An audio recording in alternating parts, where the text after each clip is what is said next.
Hello guys, welcome to my channel. आज का हम अपना टॉपिक कुछ स्पेशल करने वाले हैं, जैसा आप थंबनेल में देख चुके होंगे। तो आइए हम अपना सेशन को स्टार्ट करते हैं।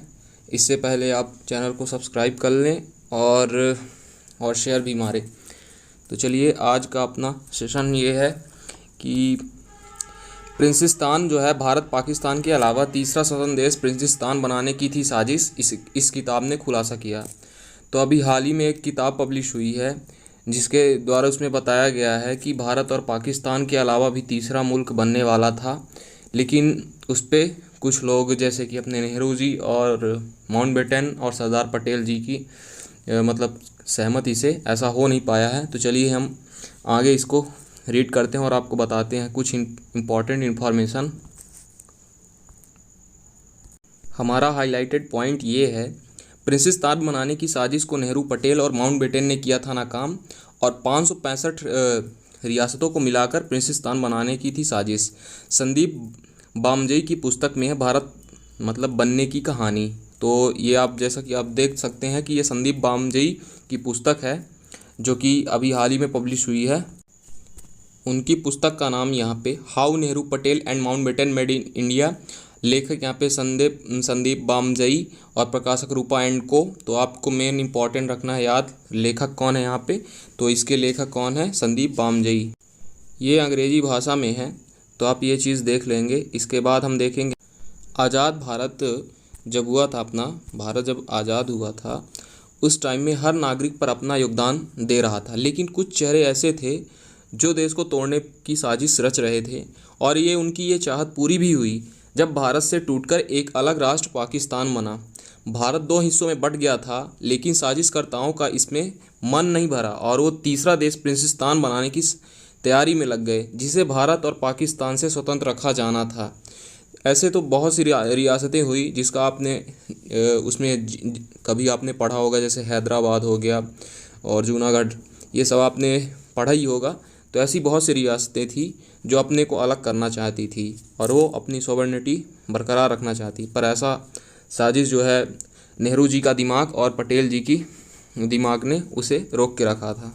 इस साजिश को जवाहरलाल नेहरू, सरदार पटेल, लॉर्ड माउंटबेटन ने नाकाम कर दिया था। इस पूरी घटना का खुलासा लेखक संदीप बामजई ने अपनी पुस्तक Princestan how Nehru, Patel and Mountbatten made India में किया गया है।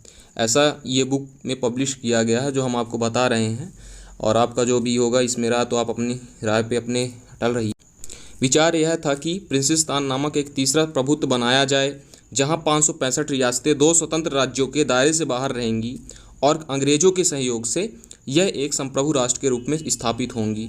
तो आपको जैसे ये चीज़ पता हो चुकी है।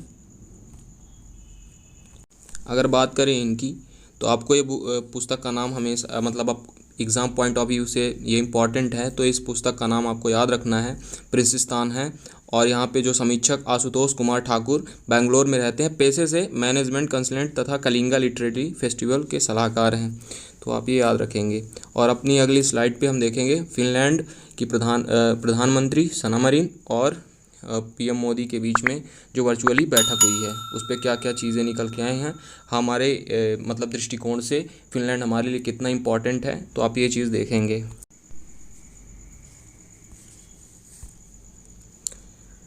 फिनलैंड की पीएम के साथ प्रधानमंत्री मोदी की वर्चुअली समिट द्विपक्षीय संबंधों से पूरे स्पेक्ट्रम को कवर करेंगे। और फिनलैंड की हाईलाइटेड पॉइंट ये है अपना, फिनलैंड की पीएम सना मरीन के साथ वर्चुअल समिट करेंगे पीएम मोदी। दोनों नेता द्विपक्षीय संबंधों के पूरे स्पेक्ट्रम को कवर करेंगे, पारस्परिक हित के क्षेत्रीय और वैश्विक मुद्दों पर विचार का आदान प्रदान भी करेंगे। तो आप ये याद रखेंगे। अब जब इसकी बैठक होगी तो फाइनली इस पर जो भी आएंगे डिसीजन हम आपको सबसे पहले बताएंगे। और यहाँ पे क्या हुआ है, भारत और अब यहाँ पे देखेंगे हमारे लिए फिनलैंड कितना इंपॉर्टेंट है। तो भारत और फिनलैंड लोकतंत्र, स्वतंत्रता और नियमों पर आधारित अंतर्राष्ट्रीय व्याख्या के साझा मूल्यों पर मैत्रीपूर्ण संबंध रखते हैं। और फिनलैंड में लगभग 30 भारतीय कंपनियां मुख्य रूप से आईटी और ऑटो कंपोनेंट्स और हॉस्पिटैलिटी सेक्टर्स में सक्रिय हैं। और भारत में टेलीकॉम, लिफ्ट, मशीनरी और ऊर्जा सहित विभिन्न क्षेत्रों में लगभग 100 फिनिश कंपनियां सक्रिय रूप से काम कर रही हैं, जिनमें अक्षय ऊर्जा शामिल है। तो आप ये याद रखेंगे। और दोनों देशों का व्यापार और निवेश, शिक्षा, नवाचार, तो आप ये याद रखेंगे। प्रौद्योगिकी के साथ अनुसंधान और विकास के क्षेत्रों में भी बहुत घनिष्ठ सहयोग है। अगली न्यूज़ में जैसा कि आप देख सकते हैं इस पे, अगली न्यूज़ में हम देख रहे हैं अभी हाल ही में दुनिया का सबसे ताकतवर रॉकेट नासा ने 1.35 लाख करोड़ में तैयार किया है। इसके ज़रिए सिंगल ट्रिप में चंद्रमा पर पहुंचा जा सकेगा। अगर आपका फ्यूचर में प्लान है चंद्रमा पे घर बनाने का या रहने का, तो आप अभी से बुकिंग शुरू कर दीजिए और इस रॉकेट पे बैठ के जाइएगा, ठीक है, और रिकॉर्ड बनाइएगा।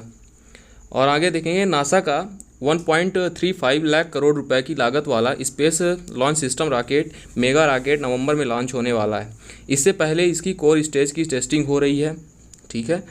और यहाँ पे देखेंगे, और अमेरिका स्पेस एजेंसी 8 मिनट के लिए चारों RS-25 इंजन को चालू कर रही है, तो आप ये देख रहे होंगे।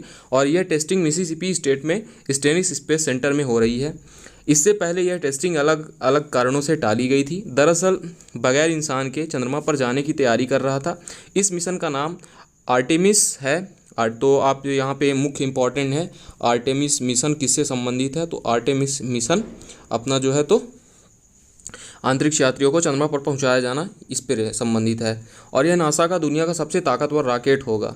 तो आप यहाँ पे कमेंट सेक्शन में आप ये बता सकते हैं कि अब तक का सबसे खतरनाक रॉकेट कौन सा है, ठीक है। इसके बाद देखेंगे दिल्ली में फिर सेंटर वर्सेस केजरीवाल। दिल्ली सरकार की घर घर राशन योजना पर केंद्र की रोक। केजरीवाल 25 मार्च को करने वाले थे इसकी शुरुआत। तो आप ये याद रखेंगे, ये मीम्स हमको उस पर दैनिक भास्कर पे दिखी, तो हम उसे शेयर कर रहे हैं। ना खेलूँगा ना खेलने दूंगा, आप देख लेंगे। और दिल्ली में 25 मार्च से जो शुरू होने जा रही थी घर घर राशन स्कीम, जिसके तहत इस पे मुफ्त में जो दिया जाने वाला था राशन ओशन, तो सीएम केजरीवाल के सीमापुरी इलाके से इस योजना की शुरुआत करने वाले थे। इससे 100 परिवारों को राशन बांटा जाना था। अब केंद्र सरकार की ओर से दिल्ली सरकार को खाद्य आपूर्ति सचिव को चिट्ठी लिखकर कहा गया कि केंद्र सरकार राष्ट्रीय खाद्य सुरक्षा अधिनियम के तहत राज्यों को राशन देती है, इसमें किसी तरह का बदलाव नहीं किया जा सकता, इसलिए योजना को शुरू ना किया जाए। पश्चिम बंगाल के इसी तर्ज पे पश्चिम बंगाल में चूँकि चुनाव है, तो दीदी की नई नई घोषणा आ रही हैं। दिन ब दिन नई नई घोषणा भी आपको और दिखेंगी। यहाँ तक कि वैकेंसी भी मिल जाए क्या पता, और उनका पेपर हो या ना हो वो तो भगवान ही मालिक है। और पश्चिम बंगाल की मुख्यमंत्री ममता बनर्जी ने भी अपने मैनिफेस्टो में इसमें अब लिख ही दिया है। अब लिख दिया मतलब लागू ही हो कर देंगी आगे चल के, पता नहीं क्या होगा देश का हाल। केजरीवाल सरकार ने जारी कर दिए थे टेंडर, और इसके टेंडर भी जो है तो इसके टेंडर भी जारी कर दिए थे। अभी आपको पता ही है कि सेंटर वर्सेस मतलब दिल्ली गवर्नमेंट हो ही रहा है, क्योंकि अब उपराज्यपाल वहाँ के जो है अनिल बैजल, उन पे कार्यभार हो जाएगा। तो उसी को लेके केजरीवाल पहुँचे सुप्रीम कोर्ट। अब सुप्रीम कोर्ट में जो डिसीजन होगा चल रहा है, देखते हैं क्या होता है इसका भी। केजरीवाल सरकार ने इसके लिए टेंडर भी जारी किए। केंद्र ने इस कदम के बाद आम आदमी पार्टी बीजेपी पर राशन माफिया को सह देने का आरोप लगा रही, ठीक है। और आप जो आम आदमी पार्टी ने सोशल मीडिया पर राशन माफिया के दबाव पर स्कीम रोकने की बात कही है। जो भी हो कुछ भी हो, मुद्दा रहेगा, चुनाव का है कुछ। इसके बाद अटलांटिक यूनिवर्सिटी की जांच में खुलासा। अमेरिका में जन्मा दुनिया का पहला बच्चा जिसके खून में कोरोना एंटीबॉडी। माँ को प्रसव से पहले लगा था कोरोना का टीका, तो बच्चा जो है तो एंटीबॉडी लेके पैदा हुआ है। तो आप देख सकते हैं इस बच्चे को शरीर को किसी विषाणु से लड़ने के लिए प्रतिरोधक क्षमता देते हैं। यह मामला अमेरिका में फ्लोरिडा में रहने वाले के सामने आया है। फ्लोरिडा अटलांटिका यूनिवर्सिटी में विशेषज्ञों ने इस बच्चे की गर्भनाल में खून की जांच की थी। यूनिवर्सिटी के विशेषज्ञों पॉल गिलबर्ट और चैड रुडनिक ने इस बाबत अध्ययन रिपोर्ट तैयार की है। बताया जाता है कि बच्चे की मां को प्रसव से 3 सप्ताह पहले कोरोना के टीके की पहली खुराक दी गई थी। तो आप ये याद रखेंगे। तो यहाँ पे पूछ लेगा कि अमेरिका मतलब जो भी है कि सबसे पहले जो बच्चा जो किस देश का कोरोना में एंटीबॉडी लेके बच्चा जो पैदा हुआ था वो किस देश में है, मतलब पैदा हुआ है। तो आप ये याद रखेंगे अमेरिका। और इसके बाद देखेंगे, इसके बाद निर्धारित 28 दिन पर बाद दूसरी खुराक भी दी जाती है। तब तक इनकी संतान बेटी का जन्म हो चुका था और वे इससे लगातार स्तनपान करा रही थी। हालांकि यह स्पष्ट नहीं कि एंटीबॉडी बच्ची को कोरोना से सुरक्षित रखने के लिए कितने असरदार होंगे। अल्ट्रासाउंड तरंगे कोरोना के लिए जानलेवा हैं। अमेरिका में हुए एक अध्ययन में पाया गया कि 25 से 100 मेगाहर्ट्ज़ की अल्ट्रासाउंड तरंगे कोरोना विषाणु के लिए जानलेवा हो सकती हैं। वे सेकंड के छोटे से हिस्से के भीतर ही इस विषाणु और इस कोशिकाओं को नष्ट कर सकती हैं। इस अध्ययन में MIT के विशेषज्ञों ने किया है। अध्ययन रिपोर्ट में journal of mechanics and physics of solid में प्रकाशित हुआ है। ऐसी न्यूज़ है, तो आप ये याद रखेंगे। आप देख सकते हैं ममता बनर्जी ने भी घर घर राशन का वादा किया है। हमारी स्लाइड में जैसा चिपका हुआ है आप देख सकते हैं, और इसकी स्क्रीनशॉट ले लीजिएगा, क्या पता आपको याद रहे कि ऐसा होने वाला है। जो भी कोलकाता से होंगे तो आप देख लेना। और दिल्ली की तर्ज पर घर घर राशन योजना की घोषणा की थी। उन्होंने इसे दुआरे सरकार योजना नाम दिया। तो आप याद रखना, दुआरे सरकार, और कुछ याद रहे या ना रहे, लेकिन दुआरे सरकार योजना मतलब किस स्कीम का नाम है, तो ये याद रखना ज़रूरी है। और 17 मार्च को अपनी पार्टी के घोषणा पत्र में जारी किया है। इससे सबसे ज़्यादा जोर घर घर राशन बांटने की योजना पर ही दिया गया है। तो आप भी जो वहाँ के होंगे लोग, तो राशन लेने पहुँच जाइएगा, मुफ्त का है। ये स्लाइड तो दिल्ली वाली थी, तो यहाँ पे आ गई, तो आप इसे देख सकते हैं। NCT एक्ट को लेकर भी भिड़ चुकी है केंद्र और राज्य सरकार। NCT वाला तो आपको पता ही है। इससे पहले दिल्ली की राजनीति में उपराज्यपाल और दिल्ली सरकार के बीच ताकत का मुद्दा गर्मा गया था, और 15 मार्च को लोकसभा में NCT एक्ट से जुड़ा एक संशोधित बिल पेश किया गया था। आपको अभी बताया था हमने, सेंट्रल वर्सेस जो होने वाला था, मतलब UT, और उसमें जो भी होने वाला था, जो अब जो भी फाइलें आएंगी तो अनिल बैजल के हाथ में जाएंगी। फिर इसके बाद वो फाइल वो चाहेंगे तो पास होंगी, वरना नहीं होंगी। ऐसा भी इसमें हुआ। सोशल मीडिया के जरिए केंद्र सरकार पर हमला किया गया है, और आम आदमी पार्टी के जो मुख्यमंत्री हैं अपने जो केजरीवाल, उन्होंने इसे बाकायदा लिखा हुआ है ट्वीट पे। केजरीवाल ने ये कहा कि केंद्र सरकार दिल्ली सरकार की ताकतों को छीनना चाहती है। तो ये सब सुप्रीम कोर्ट का मैटर है। जो भी रिज़ल्ट आएगा तो हम आपको सबसे पहले उस चीज़ को दिखाएंगे। और आज के लिए इतना ही, बाकी अब कल देखते हैं इस पे कोई और अच्छी वीडियोस बन पाएंगी तो बनाएंगे। धन्यवाद।